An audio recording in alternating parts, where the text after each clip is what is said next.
Thank you, Farah. Thank you for the introduction. Thank you for showing the book. I'll be showing it to, this is like my third baby, you guys. This is my third baby, 3 years of hard work.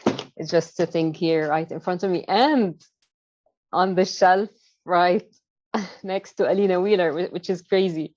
Um, you know, this started 3 years ago. I'm gonna take you through the journey, but it's so emotional for me to. I'm just a designer, just like everyone here. I love designing. I love logo design. You all know how much passion I have for the industry and creating identities, creating logos, and just get going the extra mile. And you have seen my process. It's very in depth. I'm very analytical, and I wanted to project and give everything that I know to everyone out there. So it's a privilege actually to share the book and everything else that I'm going to share. Bearing in mind that, again, I'm an extreme introvert. This is not something that I'm like very comfortable doing, but I really wanted this to be out there. We need one book that is really comprehensive, has everything, talks about the details that no one's talks about, like even the golden ratio, grids, logo variations, the responsive logos. You find them online, but you do not have them in one comprehensive book that can guide you everything to go through the project. So let me share the screen and we can start the fun. Okay. So I'm not going to see the chat now. So I want to focus on the presentation. Today we are talking about converting data to visuals. This is like, if we're going to say what's the main thing or the main purpose of a designer, of a logo or a brand identity designer, is this: it's converting meaning or converting data into visuals. This is the main thing that we need to do. Just like Farah said, I just want to say again, thank you. Thank you for the pre-orders. It's a huge boost and a push for us to give more. We can't wait for the book to be here.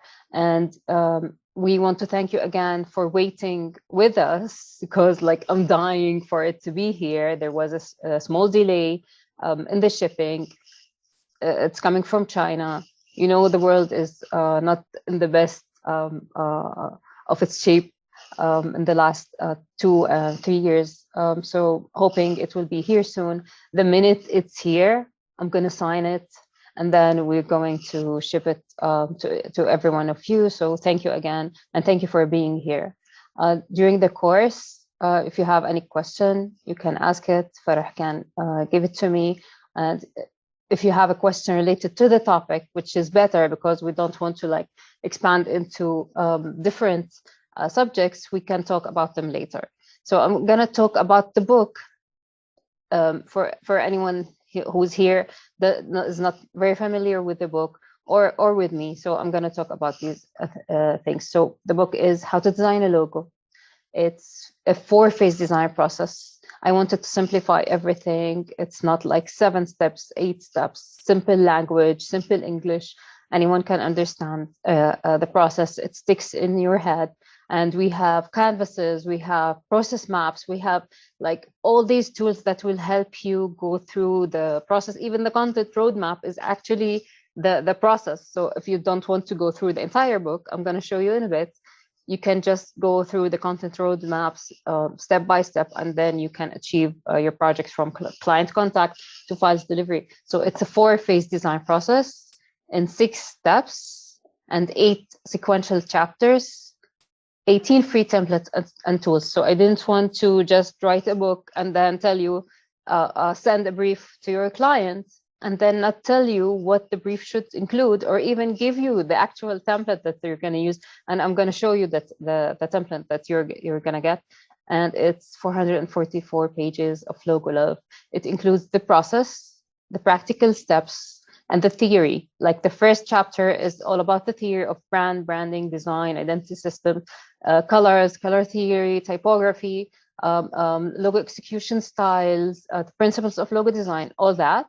And then the last chapter is about the business of design, like actual business for actual designers, not just theoretical like sentences and things that are not applicable into our day-to-day lives. Like we talk about Instagram, we talk about Behance, portfolios, and how to talk with clients, how to attract client leads, all of that. So the book updates, Farah talked about the update. It might be here at the end of May, start of June.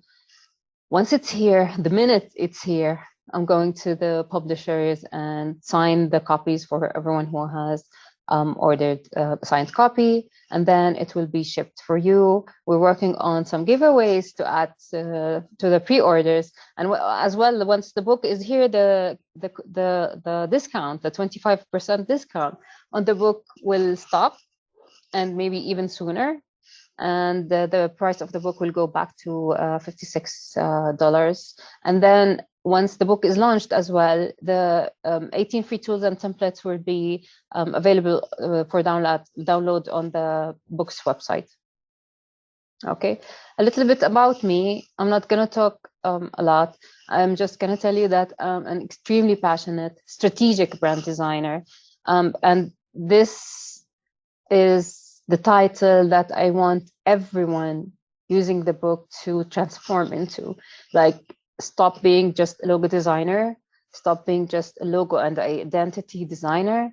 You need to be a strategic brand designer. And there's an entire chapter about brand strategy that is catered towards visuals and logo and identity system designers. So if you apply that into your project, and it's really easy to apply them, it's not that scary, it's not that hard, you become a strategic brand designer. And of course, an active supporter of the design community. I'm originally a pharmacist and the founder of the Design Community Designers Union. And I wanted to write a book that I wanted to find. Like, I have all sorts of design book, business.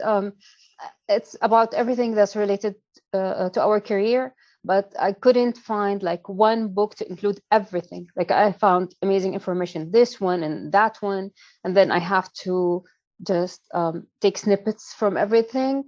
But I wanted one book that includes all of that information.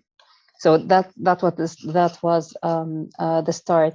So what is the book? It's a practical plug-and-play guidebook filled with actionable steps. Like, there is almost no page that you can turn into that you won't find value or actionable steps to apply into actual projects. Like, I show you the slides, how to apply, and I'll show you in this presentation as well, how you can apply everything that we say into the project or the presentation or your entire project. Everyone needs a process. Processes makes our work much more easier. It's faster. It's like more intuitive. Like, when I get clients at this stage, it's just like execution. It's really easy. This is the data. This is the bridge, which we are going to talk about, the converting the data into the visuals. And this is the actual visuals, the presentation, and then the Behance presentation and social media presentation. It's really easy for me now.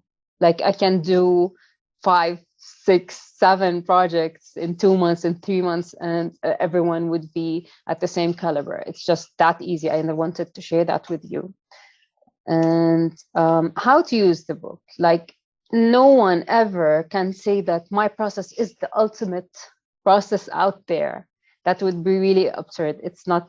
My process, even now, it's evolving, it's changing, it's editing. So the book is built to give you the tools so you understand the main process, and in depth. It's not a surface level process, it's an in-depth process. You understand it, you practice it, and then with experience, you can change and adapt the process to your liking and your skill set and your abilities. And even from one project to the other, the steps would change. You can edit them. Just think about the book like IKEA, like an IKEA product. You can flip it, you can change it, you can edit it to make it customized just the way that you want. The way that I built the book is by using these 3 questions. So the what, why, and how of everything. This is how I understand anything that I read, anything that I do research on. I want to know, what is that subject? Why do I even need to know about it? And this is really major for me. And then how? And this is what's missing in most of the books that we have already, or even courses. So, okay, you're telling me I need to create a mind map for my project now, but tell me how. Like, tell me why, and tell me what is a mind map, what goes into a mind map. This is what we will do. I'll take you on a past journey into how I started the book. As I said, don't laugh on this slide. I just wanted to write down my process and share it with the designers around me and the designers in Designers Union, the Arabic community for designers that I founded. I started with this mindset, like I want to write my process down so I can go back to each time I have a project. Because even if you are really professional, sometimes you have moments of being lost, like what should I do next? So I wanted to write it down with the simplest title ever, how to design a logo, and then started from there. Of course, I wanted to add more, and then I branded the book, and then more ideas, and the guide started turning into an actual book. So that small guide became a 150 pages, and then it became a 350 pages at this point, with chapters, with titles, color coded as well. And then that became a 450 pages. I wanted to expanded more on color theory. I had a system for the book. I laid out the entire branding of the book, like the colors and the graphs and everything. I just wanted it a book to help designers, but it's also built for designers. So it's appealing, it's comforting, it's like big typography, consistent graphics. And I wanted to dig deeper into more aspects of the project. Like I didn't first include the business of design, and then I decided to add it. Brand strategy, I added just surface level brand strategy tips. And then I went to study brand strategy, and then I applied it on the 3 projects I talked about. And then I came and gave you like the conclusion, or the what you actually need, which will work for you as a strategic brand designer. And this is the final outcome is 444 pages with case studies. I added my own work, and then I approached the design community and asked for their work. I didn't just want to add like famous logos. You have seen them like 100 million times. I want you to see like actual designs from people practicing, from beginners, intermediates, professionals, and even well-known agencies. And it's all here. I have 98 designs from amazing designers. This alone was like a pleasure to go through. This is the final book. So proud of the outcome. It's huge. I remember when I first went to the publishers, Farah, if you recall, I was sitting with you and Sinan, and then you said the book is huge. What did you do? Is this all for how to design a logo? And I said, yes, if I was able to put in more information, I would have. This is why also the book is heavy. The book is around 2 kilos. So the shipping cost is much higher. Like it's on the second tier in shipping fees because it's big, it's heavy. But trust me, it's worth it. I hope you will all benefit from it. And let's talk about the process. So this is the logo design process map. You're gonna find like the entire process, the entire book. This is the canvas, the map that will help you go through. Once you go through the book and understand everything in details and how to perform everything, every time I have a project, you come to the 4 phases: the discovery, the strategic thinking, the ideation and design, and then the production phase, and just go through each. Let's say these are the actual paper size, like this is the A4 paper, A5 for the presentations and for the paper, and A3, and just go through these steps, and then you can go through your project from client contact until files delivery, including the invoices, the receipts, and everything. So today we are talking about this part of the process. The same phases and steps are in the content roadmap. So the left side is the left brain, which is the analytical part. It talks about data, content, writing, analysis, and the right brain is the creative part, and it's on the right paper, right side of the book in the content roadmap. And it includes, again, as I said, the first chapter is the theory, the last chapter is the business of design. Both of them are in blue. And then you have the discovery phase. This is where the client contacts you. Hi, I saw your work. I need a logo. How much would you charge for it? This is like the standard text that we get via DMs or emails. And then to the final step, the project file package. As you can see, the strategic thinking phase, it's a huge one. It's the most important differentiator. Let me say this word, let me use it. This is what sets your design from being generic into being very distinctive and relevant to that brand. So this is the most important one, and this chapter is what's gonna make you a strategic brand designer.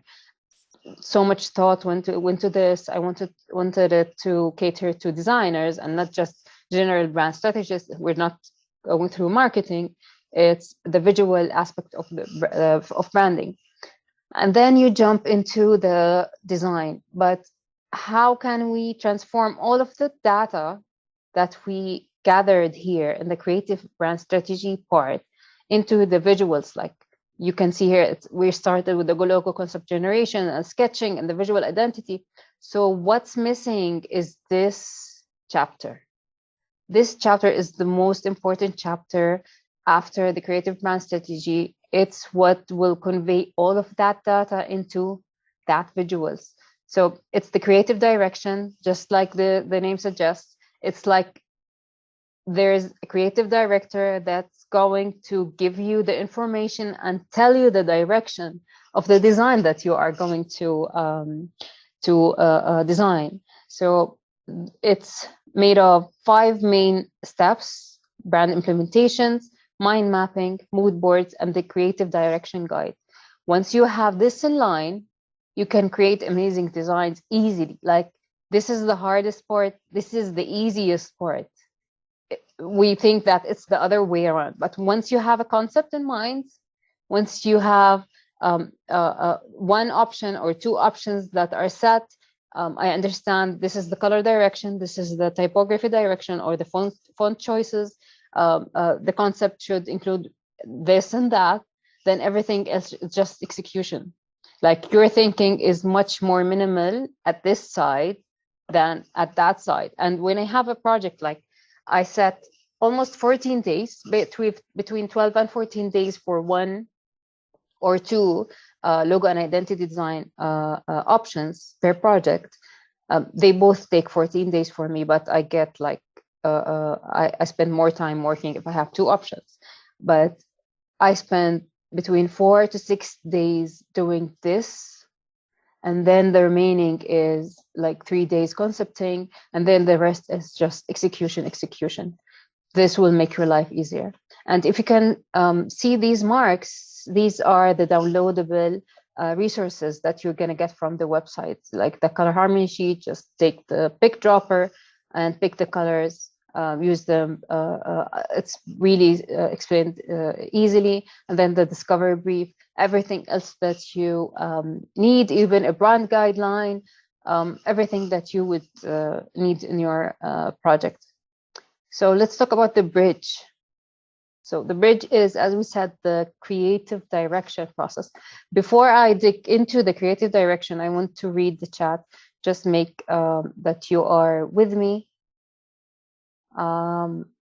Any questions, Farah, so far related to anything that I've said?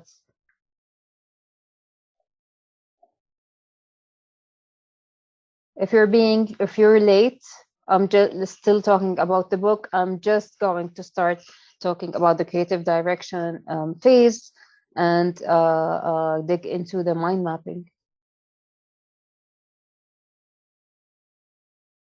Oh, I love this, Muhammad. Let's say it's worth the wait. I hope it is. I just like want to see you. If you know me again, you know that I under promise, over deliver. I don't want to keep talking about the book, but I promise you value. I really promise you value. Other books in the market are like portfolio books, like they talk about their work and then some tips from their process. But I wanted this to be like a textbook, and the publisher is working as well in the future, inshallah, to include it like in universities, in design schools, and colleges, just to have the entire process listed in. Okay, let's go back. So we are talking about the creative direction now, which is the bridge between the brief and the creative brand strategy and the actual designs. And I've made it into 5 steps. The creative direction is the process of converting gathered and analyzed data into visual designs. This step comes after the brand brief. And the brand brief, I'm going to show you the template that you're going to get, is actually the brand strategy. It includes everything from brand strategy directed towards design projects. So it's already there. I'm going to let you understand brand strategy and then give you the brief. And the brief just tells you what to ask and what to do next. So the creative direction starts with the brand implementations. And just today, I had a comment on Behance. Someone said, it's amazing how you know what mockups to use and what applications to use for each project. And this is actually the first step. Like, this is not the final step, like we used to do before. Like, we used to design the logo and the identity, and then we go and see where are they going to be applied. And then we pick up the mockups and then we apply them and put them in the presentation. It's the other way around. Like, I need to understand first where the logo and the identity system are going to be applied, because where are they going to be applied will affect how they will be executed. Like, is the logo going to be in a strip? Is there more real estate? Okay, is it going to be centered? What type of colors I'm going to use? Is it going to be applied on brown recycled boxes, which absorbs more ink? And then I have to have more contrast or more saturated colors. Like, understand everything first. And I even start preparing the mockups first before I even design, because I just know I have paper bags and a menu, a sign for the restaurant, the clothes and the apparels for the waiters, etc. And then I understand that there would be a package, and I would be need of a sticker or a seal. All of that is explained in the book. So brand implementations is number 1. Once I define that, I go to the mind mapping process, which we will talk about now. After we're done with the mind mapping, this is the most crucial tool in the creative direction phase. We generate the main brand keywords. From those keywords, we're going to design the symbol, the typography, the mood board, the stylescape, if you want to do that. And we talk about stylescape in the book. Christo was generous enough to give me permission to talk about stylescape. He registered and trademarked the word and the concept, and he have a course about that. He's the only one who has a course about stylescape, and I also talk about them. I explain them, and I have also templates just to follow to design stylescape. And I have 2 amazing examples from one of the designers from the design community. I hope he's here, Adiosan. I'm saying hi to you if you're here or if you're gonna watch the rerun of this video. And after the mood boards, you design the creative direction guide. The creative direction guide is basically like someone coming to tell you that you have to use serif fonts. Your color choices are this narrow. Like it narrows down your choices, which makes it better for you starting to design, because you don't want to have the option of using anything and absolutely any color, any typography classification. This is bad. The right thing to do is narrow down with the decisions into what fits the brand. It tells you all the suggestions, and then there's the logo line, which you will find in the book. We can talk about that later. It's a tool that you can analyze logos that you see, so you can recreate them and understand how logos work. And then once the creative direction is set, you can jump into the creative side of the project and start a word association, sketching, concept generation, and the rest is just execution, as we said. And as I promised, these 5 steps, this is how you're gonna implement them in the presentation. These are the actual slides of the project social charity, if you have seen this on my Behance. So the first section would be the creative brand strategy, all of the data that I've gathered.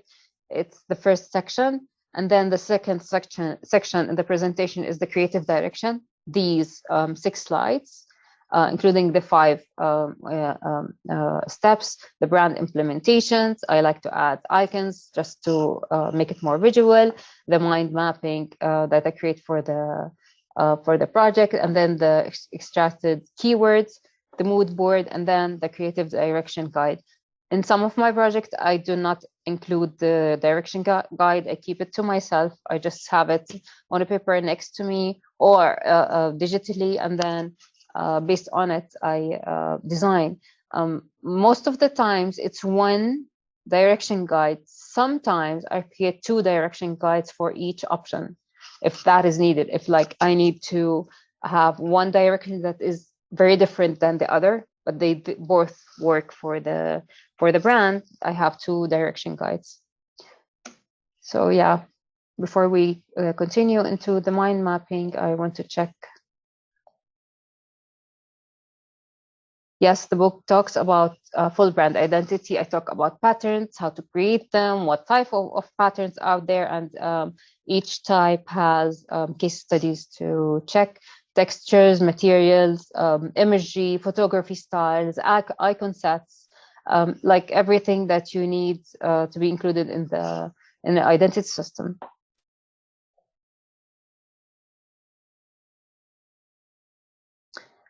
You haven't missed a lot. I'm just talked about the book. Farah from the publisher talked about the updates on the book, and I'm just starting to talk about the mind mapping process, which is part of the creative direction phase.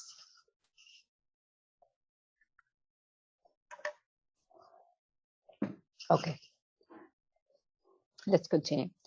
So in a graph, the creative direction starts, as we said, with defining the brand's implementations. And then you go through the mind mapping. And one thing that is misunderstood about mind mapping is that you do it in one setting, and that is wrong. What we do in mind mapping is, and we need to memorize this phrase, we mind map, research, mind map, and repeat. So it's not just in one setting. This takes time. And you have to be on your computer. You have to have a clean white paper like in front of you, and your pen, and start being focused. Don't be distracted. Don't allow anyone to talk to you. Remove your phone. This is where you want to be super focused to create the keywords, the main brand keywords that we want to generate. The entire purpose of the mind mapping process is to come up with the brand keywords. Through the process of researching, like we have the primary research, keyword research, we don't just want to extract words. You also look for icons, look for images, and other keywords, and then add them. I will talk about this more now. But keep in mind that mind mapping is not just for the words. It's, you have to like be in full focus to be able to, okay, these icon represents these words, so I'm going to say them in the inspiration file. Of course, there's an entire filing system. It's mentioned in the book. I'm going to teach you how to create a filing system for the project even before you start. I have an inspiration file. Everything that I come up from the mind mapping, or to build a mood board, or to be inspired for the execution or the colors, whatever that's involved for in the project, is going to into the inspiration folder. We're gonna get icons, keywords, images, and then put the more keywords in the mind map. And then the most important thing is come up with the what I call the keywords we want to own. So each brand should have keywords that they want to own. And then we go create the mood boards based on our research and the results that we've got. And we start with the word association, sketching, and then we do another research, but this is the visual research, and then creative direction guides, stylescapes, concept generation, etc.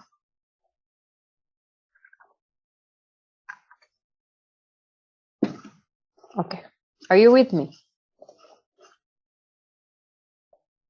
Yeah, absolutely.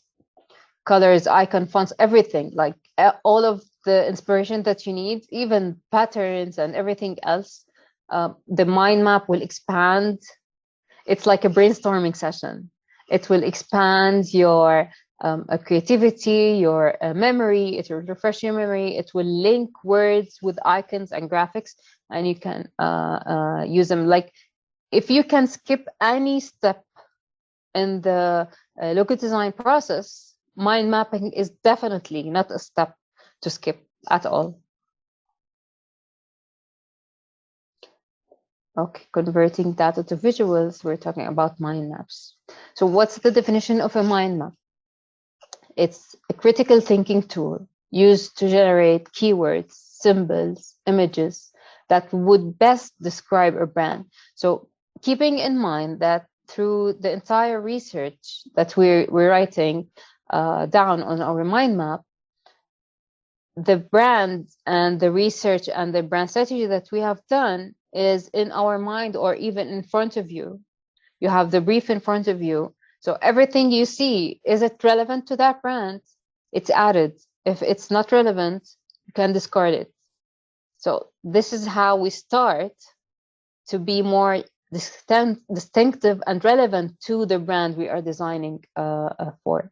Now, every brand should and can claim a set of different words, the brand keywords. But what makes a designer better than another? Like I can give you same brief, and you can start with the mind mapping process.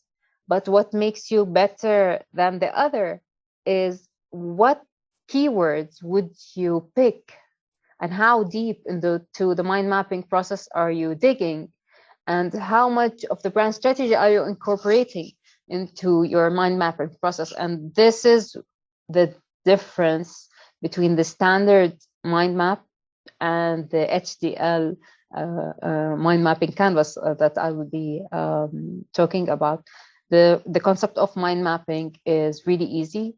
You start with the brand's name that's on the logo, if it already has a tagline added, and then you start branching out the main keywords. Now, the main keywords, we take them from the brief. Like we go to the brief and look for repeated words. And when you have the brand strategy session with the client, or the brief session with the client, they tend to use the same or emphasize on repeated words. It would be like maybe the product benefits, features, the main process that they use, the target audience, what makes them different. Like look for repeated words, even if they don't make sense, but take them and use them as the main keywords. Of course, the name of the actual brand should also inspire the main keywords. Now, after we start the research, each word starts to get more branches and more words. You can use like synonyms, descriptive words, and try to, but don't limit yourself, but try to use words that are visual, like a word that can be turned into an icon. So when you take the most prominent words, you can create something visual out of them.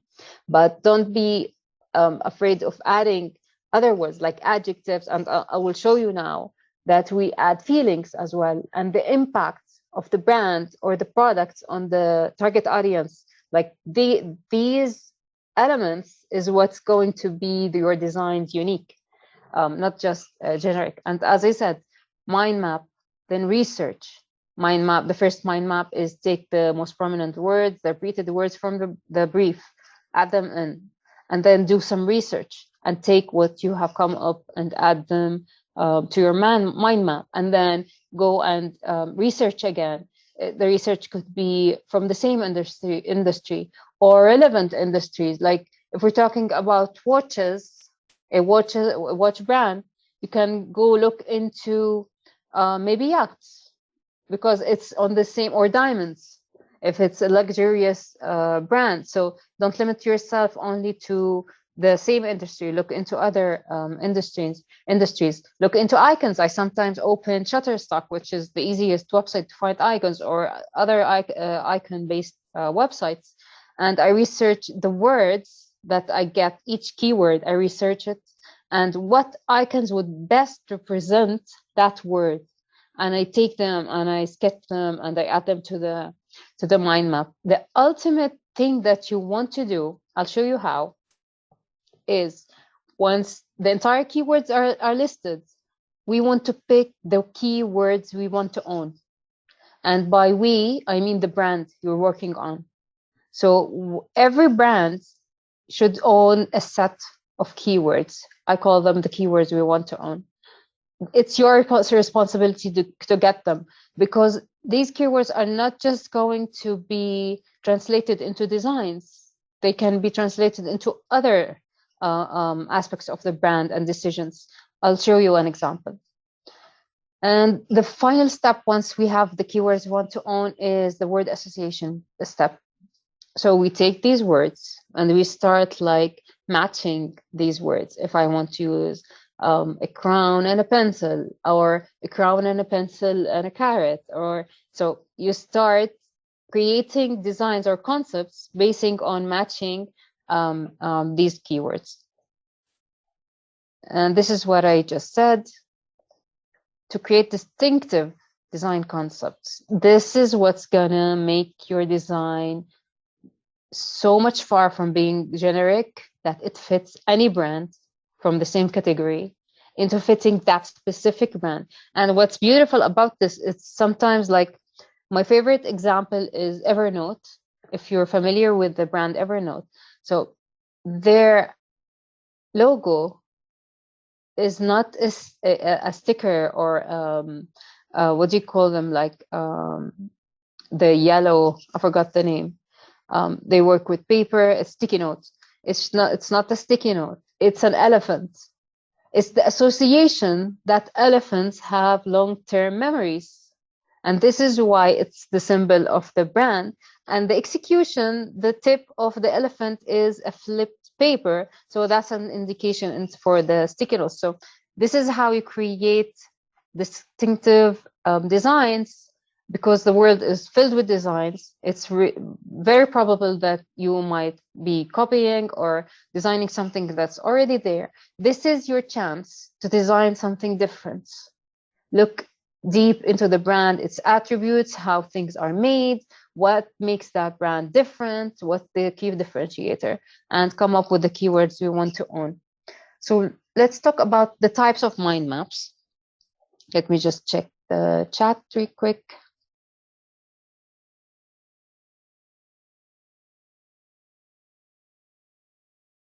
Yeah. Okay. So the types of mind maps. There are different types of mind maps, and mind maps are not just used for design, by the way. They are used in architecture. They are used in product design. It's a tool, a brainstorming tool that allows you to skip the obvious, the surface level ideas, the first thought that comes into your mind, and dig deeper into the idea that you want to reach. So there are multiple types, but the main types for us as designers, as logo designers, are the following. It's flow diagrams, the bubble style approach, which is the most known one, and then the list mind maps, which is my favorite. And I hope it's going to become yours. I'm going to show you why. So the flow diagrams, it's most efficient when you have a limited number of keywords. Like if, in this case, Date Sultan, if you're familiar with the project, it's just Sultan Coffee. I don't have in-depth brand strategy. I don't have in-depth information about the business. All I have is Sultan and Coffee. This was a rebrand of another amazing designer's work in an episode with Christo on YouTube. So this is what I had, Sultan and Coffee. The flow diagram is just easy, the name, and then it could be 1, 2, 3 bubbles, and just list the keywords that you can, and then start matching from each of the sub keywords. The second one is the most famous one, of course. It's the branches or the bubbles. This is, it can be as simple as this one, or it can be really like branched out. Each word like maybe has 10 other keywords. If this is your decision as a designer, you would decide like, I'm done, I found the most prominent keywords, they fit the brand, or no, I need to dig deeper and just keep on branching and branching. It's your call to know when to stop.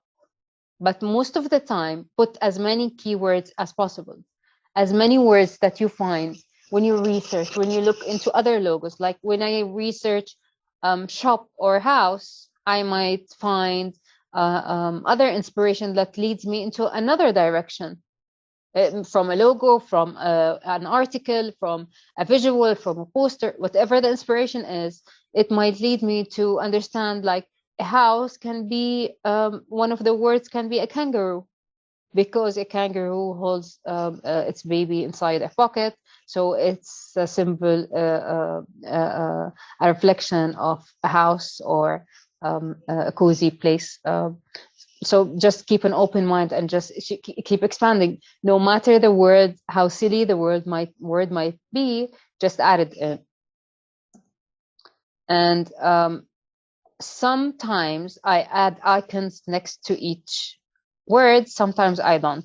If it's very expanded, I don't add icons. I add the icons in the word association step.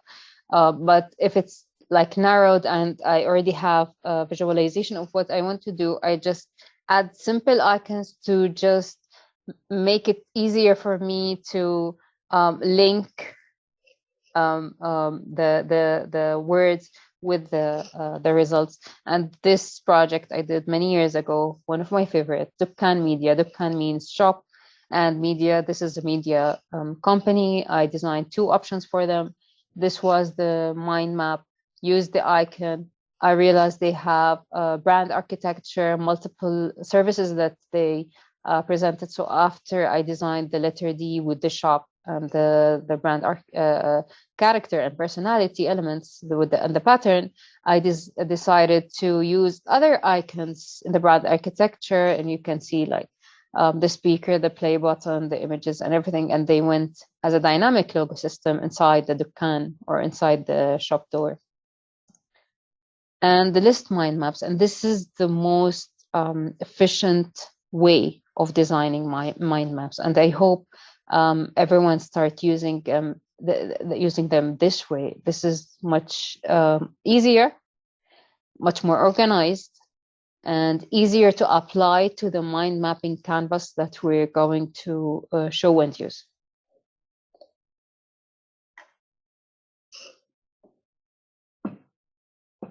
Okay, checking your chats. What you do is really simple. You put the name of the brand here, and then just write the main keywords, not this one, and from transaction to e-commerce, and list down all the sub keywords for transactions. You start with these one, this list, maybe start with 5. You do your research, and then you add more. At the end, you add the feelings and the impact that the product or the brand has on the target audience. Just very intuitive, easy to add. To add this would reflect on the look and feel of the brand. So if it says easy to use, security, fast, you need to convey that. If it says sturdy, strong, you need to understand you have to have like bold typography, bold colors, like it sets the tone and helps in the look and feel.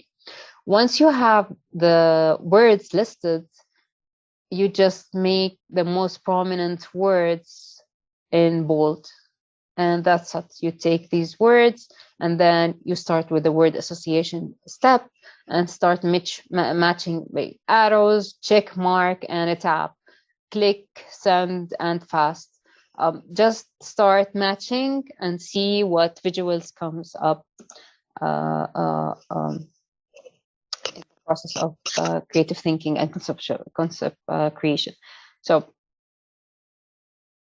that all can create amazing work, but we want to be like on another level, like me and you and everyone who's going to adopt the mind mapping canvas. Like, how can I put the brand strategy that I did into use? The mind mapping canvas, it took me around 1.5 months to create, is this simple canvas. All you have to do is, it's sectioned into the center. It includes the mind map, the main mind map, just the one that we did. Just have them sit here, nothing else, nothing extra, and you're going to see examples now. So just add in the center the keywords, and then this section is taken from brand strategy. Like everything else from brand strategy is needed in the decision making, but these are the most important aspects that you need to know. Like, we need to know what is the X factor and the differentiator. What is the brand onlyness? Like, what is the onlyness statement that this brand can own? Like, this brand is the only brand that can do so and so. How awesome if you can design a logo, an identity system that revolves around that onlyness. And you, as a strategic brand designer, can come up with this super easy. It's shown in the book. Write down the product features. Like, what are the features? The difference between features and benefits is, features are the specifications or of something, like the camera on the iPhone. The benefits, it's what in it for you. Like, take amazing family capture pictures, capture beautiful moments, capture emotional settings or videos. These are the benefits, and most of the times the designs are inspired from the benefits, not just the features. Like, the benefits and the X factor are the main aspects that you are going to add to the mind map to give you an edge, to make the design more distinct and different. And the brand voice as well. And then the brand implementations. The first thing that we said, we have to keep them in mind when we are generating keywords. And then look into associated words, like just the mention that I said about, I forgot the name, the logo that I just mentioned. Is there an object that can be related to the features or the benefits or the product? Animals, plants, feelings, movements, directions, any geometric shapes, like the circles are linked highly with this product or the brand. If there is other consideration to keep in mind, sometimes you have, sometimes you don't. Sometimes the considerations are the key factor of the entire canvas. And then at the end, you're going to have the keywords we want to own here. From this, you're going to the word association and then sketching. Let me show you some examples. So TAP, the mind mapping, the list mind map that I showed you just a bit, I just place it in here. And by the way, sometimes, as you saw the 5 slides in the presentation, most of the times I do not add this for the client. I keep it for myself. Like, this is the tool I use to make decisions. But lately, I started adding them and then explain to the client that the design that I did is based on this, so they can understand or relate more to the decisions that I made. So I add the mind map in here. It could be the list one, it could be the flow diagram, it could be the bubbles, whatever direction that you've decided to go with, just add it in here. And then add all of the information from the brand brief and strategy in here, and from your research. And then at the end, you take the most prominent keywords and add them here. So you add this first, add these, then go back and research and add more keywords, go back to research, back to keywords, and then until you are satisfied, and then pick the most prominent keywords. And for this project, TAP, and this project is featured in the book. It's a full case study. You're going to see the entire project with the presentation, the entire presentation, the brand strategy and the creative direction and the actual logo and the identity system. When the client approached me, he didn't even have a name. They had nothing but the concept. So I started with the entire process. I created the full brand strategy and then the creative direction and the mind map. And then from the mind map, I decided to name it TAP. And then I came up with the slogan, one tap to get them all, and then design the logo and the identity system. So it doesn't have to be the other way around, which is fun actually. Like the study and the data that we do, and then this bridge converting the data into visuals, it also can be converted into names and then taglines and other decisions, as I said, from the information. So the onlyness is, it's a super application. Like this application does everything. You rent cars, you pay your bills, you rent houses, you donate, you book events, like you order food, everything that you would normally do on an application is in one app. It's called a super app. You buy books, whatever. So it's one application for every financial transaction with one click. And this is how the name came, TAP, and then the tagline. And it's really fun to come up with these things and then take your client on this journey with you. This is the concept for TAP, like the TAP icons, transaction model. Just tap on one thing. This is how simple the application is. Tap on it and then get it. So this is the simple concept of the logo. One tap, and then it's like a check mark and an abstract heart. And this is the final logo. So if I haven't done and used the canvas, which is generated and used in how to design a logo, I wouldn't have come into this conclusion and this simple and effective logo. And then I took the symbol and I used it in the identity, and it's used on the application itself. So the button that you press and you tap to get something or buy or donate or pay is the actual blue arrow, this one. So another example is Fortify. This is a recent, like almost the third last project that I had. It's not published yet.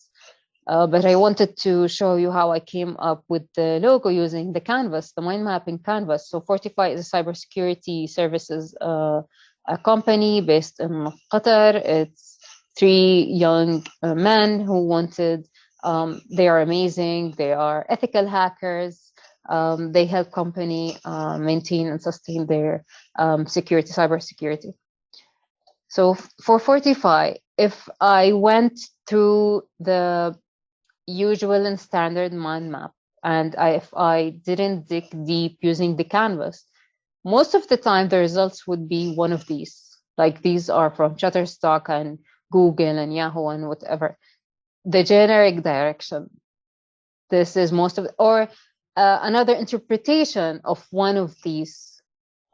But what happened is, start with the regular list mind map, the regular one. And then I added the feelings and the impact, and then placed it in the canvas. So these are the actual steps. It's placed in the canvas. I went to the brief again and added the brand strategy part of the brand, the ones that I need, and I added them here. I found out that the services, they have 4 main services. So there's a brand architecture, and I then called the client again, and I talked about the services. Are these the most prominent? Are you going to change them? Are you going to add more? Are you going to have separate pitches or presentations about each? And the answer was yes, yes, yes. So we've decided to have separate logos in a brand architecture theme. From the same logo, I created 4 other logos with different colors and icons to represent these services. So this gave me the entire direction of having a dynamic logo and sub-logos. And from the benefits of the brand, like they are a cybersecurity business, but the benefit is actually derived from their brand vision, which is to enhance and uplift the overall cybersecurity posture. And then I added, if you can see, there wasn't an uplift and an arrow. And another word here I'm going to show you. Once I added these and did some research, I added uplift and arrow, and then the brand voice, and then added the brand implementation and the associated words, like looked into what other objects, animals, plants. I found out that spiders are linked to hacking and ethical hacking, and then bears as well. The movement is centralized, very sturdy, very bold. And then one of the consideration is from the functionality of how they work in the company. So this was really important, a really important aspect of the design. It was reflected on the design. So they have 2 teams. They call the red team is the hacking part of the business. So they hack the business so they can find the gaps and the problems and assess how weak or how strong are the defenses of that company. And then the blue team is the defensive side. So the red team is the offensive side. The blue team is the part where they help close doors gaps or give their recommendation and send their report. This is how you can protect yourself. So, and it's in the name. So there is red and there is blue. So intuitively, it told me what colors to do. And at the end, these are the keywords we want to own. They can be 2, 5, 10, 15. It doesn't matter. Just go into the list, the curated list, because you most of the time you have more keywords than this, and then you just create them, delete some, add more, and decide that I want to use these keywords. I have a shield, a lock and key, a spider, a fortress, uplift, and an arrow. And this is the symbol that I have created for that brand. So it's a fortress because it's in the name, fortify. It's inspired from a fort. And then I used the uplift and the shape of an arrow, and in a negative space, it forms a fort. So if I haven't used the canvas, most probably I would have created something that the generic ones that I showed you, and this is the entire direction. It's blue, it's red, and the pattern, I didn't add it in the slide, the entire pattern. So mind maps also inspires the identity elements and the photography style and the icons and everything else. So the pattern is an abstract spider web. Like I've created small spiders, very abstract, from this arrow and repeated it 3 times. So it's a 4-sided spider and abstract, and I've created a pattern that looks like spiders climbing and a spider web in very geometrical shape. So this is the importance of having the canvas. So what if you have a project, but you did not go through brand strategy, because it happens sometimes. I'm not saying like you have all of your project you have to, because it's reflected on the budget, on the time, on everything.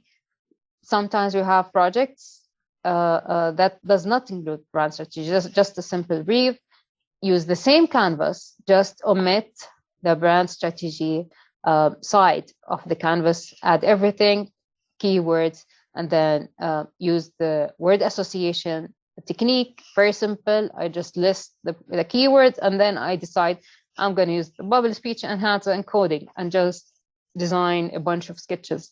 Bubble speech letter C and people, and design a bunch of sketches. And this is actually from one of my projects, Social Charity.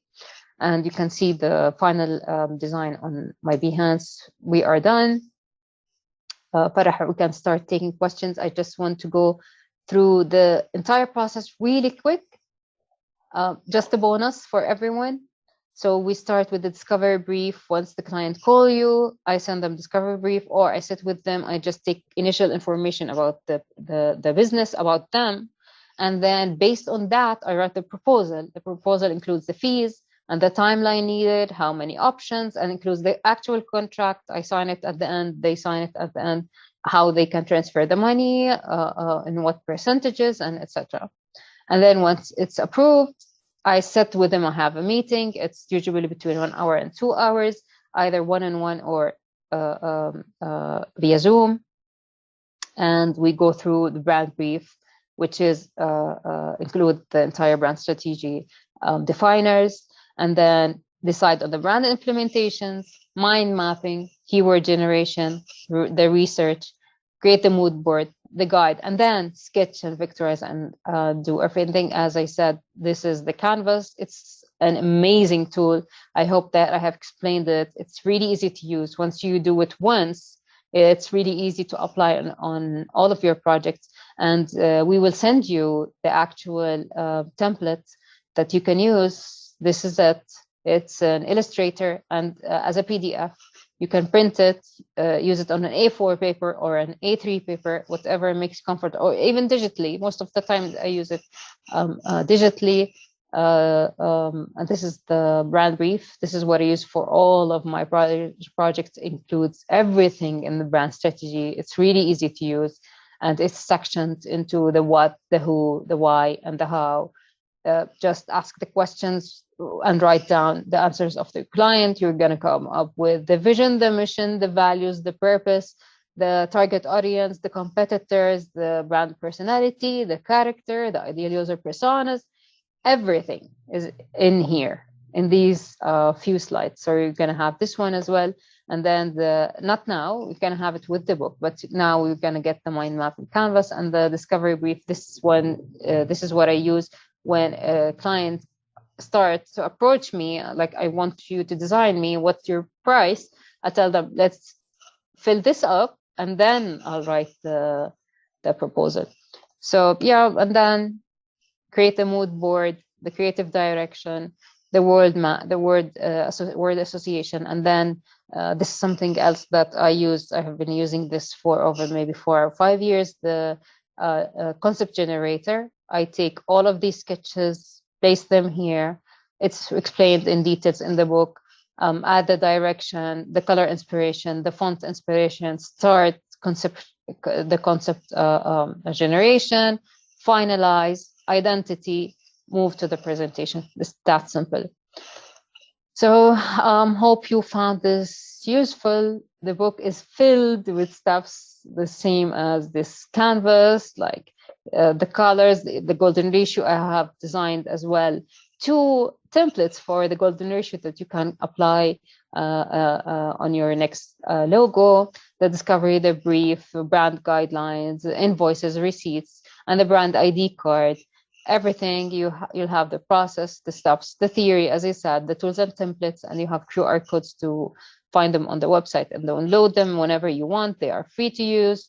There are tips and techniques and other resources that are extended beyond, like courses, other websites to check, tools to use. And that's it. I hope you found this session useful. If you have any questions, let's do this. يلا. Thank you so much. Impressive session. I'm sure everyone enjoyed it, and I really hope that you could really make use of the valuable data that Hadil has shared with us. I'm really, I don't know where to start. We have a lot of questions actually, and I would like to go with the Q&A. If you can open it, Hadil, so that we can go quick questions. Yeah, I'll And go then, through them. I'll extract the rest from the chat. But quickly, for everyone who was wondering, the book is now available for pre-order. So you can pre-order your book until a very short time before it goes back to the original price. The book is available. I will write the link now in the chat box so that you can click on it immediately. You can pre-order your book now online through our website. And someone asked if it will be available on Amazon and other websites. Of course it will. Once the book is back to the regular order phase, it will be available on Amazon and everywhere else. But I would encourage you to order it now and make use of the 25% discount before it goes back to full price. Sure, Hadil, would you like to start the questions? Yeah, let me just check the questions. I might answer all of them or some of them. If the question is very broad, we'll leave it for another session. Mhm. Muftah, what if we have a huge of data, how we convert them to visual? This is how you do it actually. Like the brand brief generates lots of data. You're not going to use all of that, but it will give you the direction, not just for the designs, like everything else beyond design as well.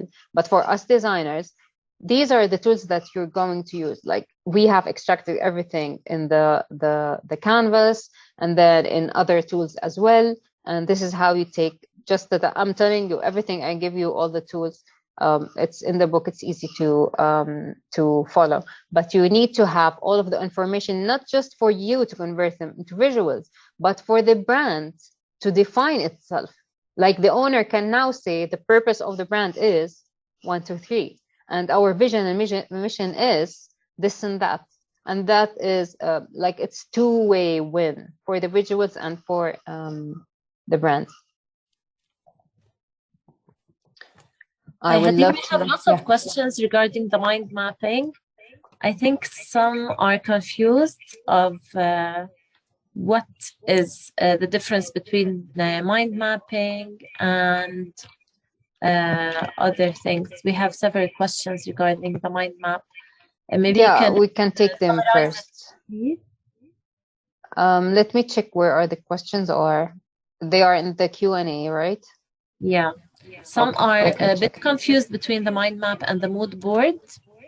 Okay, there is a huge difference. As I said, the mind map is the tool that you use to come up with the keywords. And then, of course, when I started talking about mind maps, when you do the research, you come up with images and pictures and icons and other logos that you put them in the inspiration file.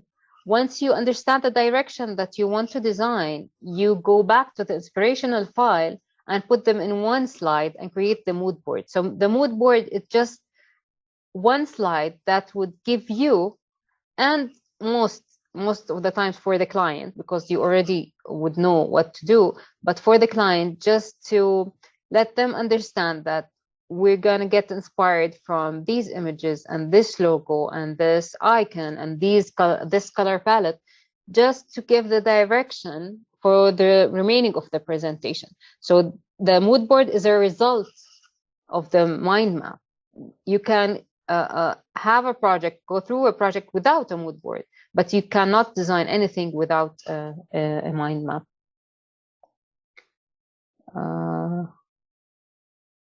Okay, let me check. Do I share the mind mapping process? I share the mind map, but most of the times I do not share the mind mapping canvas, the one that I showed you.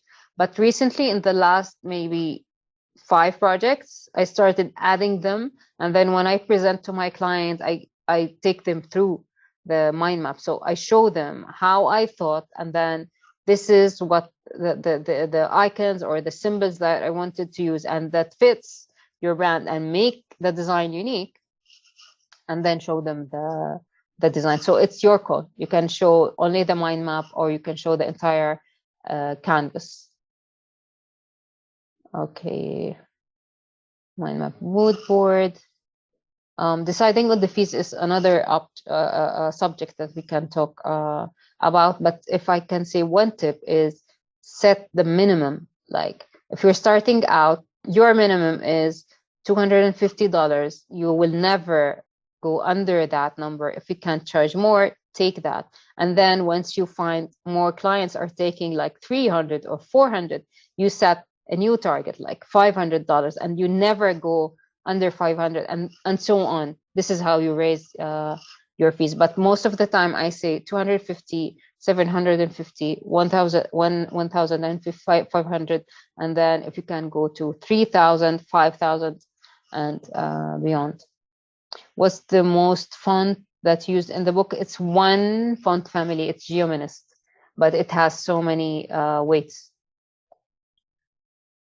Golden ratio is just another subject to talk about. It's really easy. We only use it to make the design visually appealing. That's the entire purpose of golden ratio. Like the size of the symbol, how far is it from the type, the logo type, how long or wide the logo type is. That's just fixing the ratios so the design is visually appealing. When can you say that you are a strategic brand designer? When you apply brand strategy. When you take the client through a creative brand strategy session and then use that information in your decisions. We have questions asking if you're considering to do branding classes. I think you have to announce some of these. I know Hadeel is planning. As I said, when I started out, I'm not the one that is like, I'm out there and let me just create content. Everything I know is in a book, in a physical book. But I'm working on 2 things. I want to create classes, like short classes on YouTube. The first class is going to be about branding websites. I talked about this in my Instagram stories. So instead of presenting the work in PDFs, I started presenting them in websites. So for Fortify, there's a website for Fortify. Maybe I can show it to you now. I'm not sure if I can open it now. It's on Wix. I designed a website. I just uploaded the slides there and then send the link to the client. And then every time they want to see the project, they don't open a PDF, they open a website. And then I have the analytics, so I can see which country, which city, what time did the client open the project, and how much time did they spend on this slide, and how much time they spent on this tab, and etc. So it's a new concept that I think everyone is going to. I'm gonna record a class, and then I'm gonna work on a course. Like, you have everything in the book. But just like this, I want to take you through the steps and show you extra examples and make you think with me in one course. I'm not going to do anything more. محمد عم بيسأل عنده فضول ليش يعرف ليش كتب How to design a logo بينما هو في الحقيقة مش مقتصر فقط على اللوجو بيهتم بالهوية التجارية. محمد يبدو انك انضميت لنا شوي متأخر لأنه بالبداية حكت هديل بس بسوى انه هيك نعطي a quick brief هديل كمان للي دخل متأخر. Yeah, so the question says, which is a funny question because my publisher also asked me this question, and many people have asked me this question. Why is the book called How to Design a Logo, while actually includes much more than a logo? And Just Creative, if you know him, Jacob, I asked him for a testimonial. He says, this is way more than just a logo book. This is a brand building Bible that will guide you for life. And this goes with the concept of me always under promising, over delivering. and to show the designer and the world that designing a logo and identity systems requires a 444 pages book. It's a serious career. It's not easy. And I wanted you, at the end of the day, the book is the process of creating logos and identity systems. But it goes deep into every aspect of creating the logo and the identity system. So it fits the content of the book, but it's also catchy because all of the books that we have, they are called branding, brand identity, building a brand. So this is different. This is right into the core of designing logos. Do you have anything else that's related to our subject today? We have a lot of questions. I'm trying just to answer a couple of general questions so that we can give more answers. Ala is asking, when will the book be available in Jordan? Ala, the book is approaching. We will have it very soon, so please expect your copies towards end of May, early June, and please share with us your feedback, your pictures with the book. And for those who joined a little bit late, here's a sneak peek of the book, a big book, a nice one, and a lot of visuals, a lot of colors, as Hadeel mentioned. So yeah, we have other questions regarding the strategic word, Hadeel. Hit me. Yalla. The question is, at which point in your design journey you decide to say, I'm a strategic brand designer? Is the theoretical knowledge and the right process enough, or you need the feedback and proof of what you did, if it works or doesn't work? I think I answered this one. Like, if you apply brand strategy, you are a strategic brand designer. If you conduct a brand strategy session or workshop, you are a strategic brand designer. I'm not saying like you have to do every single framework of brand strategy, only the ones that are included in the book and have actively shown that they make you design better, more. Like, there's something that I call the logo trifecta. We all already know them. The logo should be simple, relevant, and distinctive. Like, it should be all three.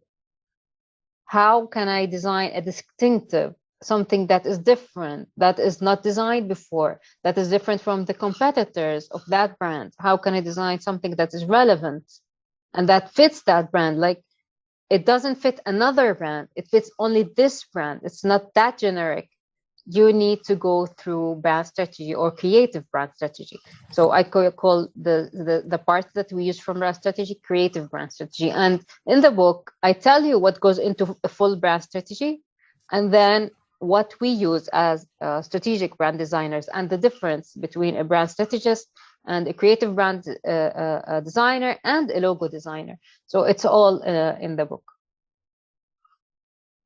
What else do we have? Okay to break the rules. When we're designing a lettermark logo design, does the design need to match the typeface? Perhaps if we design the lettermark uppercase using geometrics and the typeface or lowercase using a sans serif font, such as Poppins or Roboto, is it okay to break the rules, Hadeel? Of course, like, I'm the number one person to break the rules. Rules are made to be broken. But I think I answered you on Instagram about this, and you can DM me the actual designs, because I know that you are talking about a specific thing you have designed using the acronyms of the brand in uppercase letters, and then he wants to design the logo type in lowercase letters and something more modern. It works only if the entire design, like the symbol and the logo type, are like cohesive, like they belong to the same logo. They do not like look separate. So it comes to your decisions. What decision did you make? What type did you use? What fonts did you use?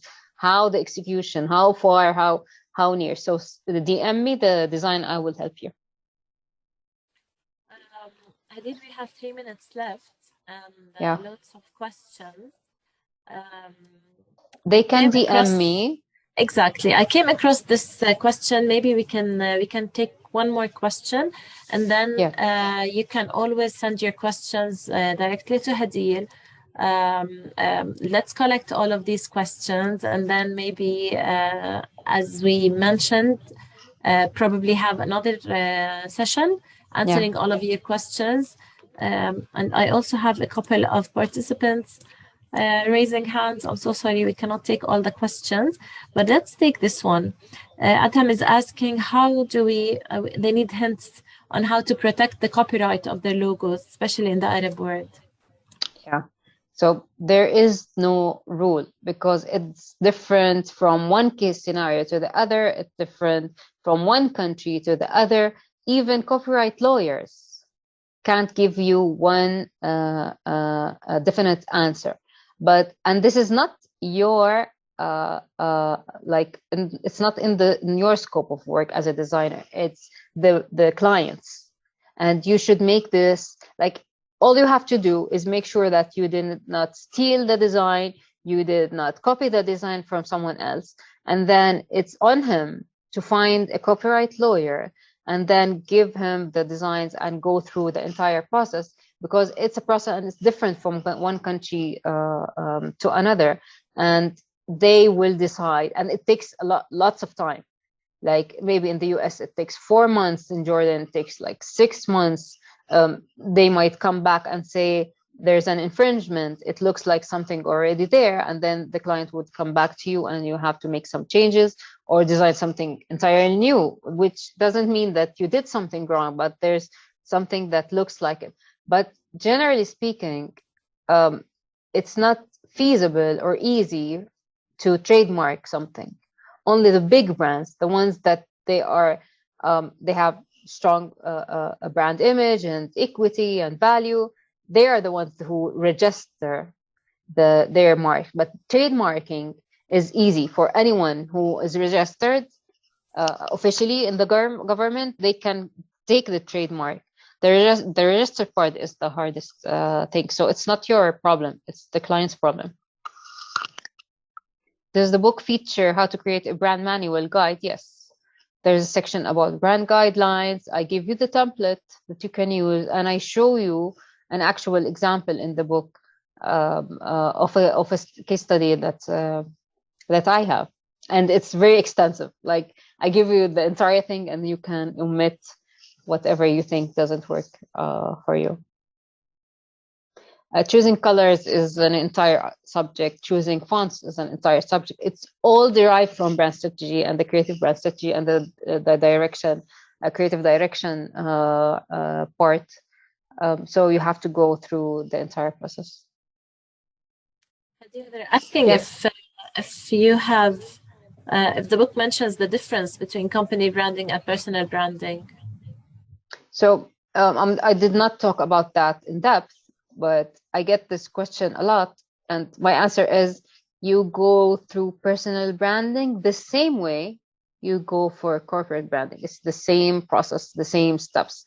The only difference is the client and the product is a person, not an actual product. So the same thing, and I have done personal branding for people, not just for physical products and brands or services.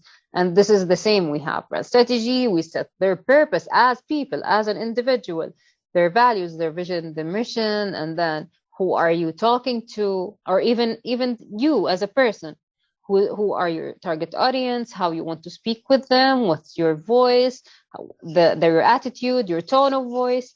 What messages do you copy, even what's the hashtags that you use. So it's just the same process as corporate branding.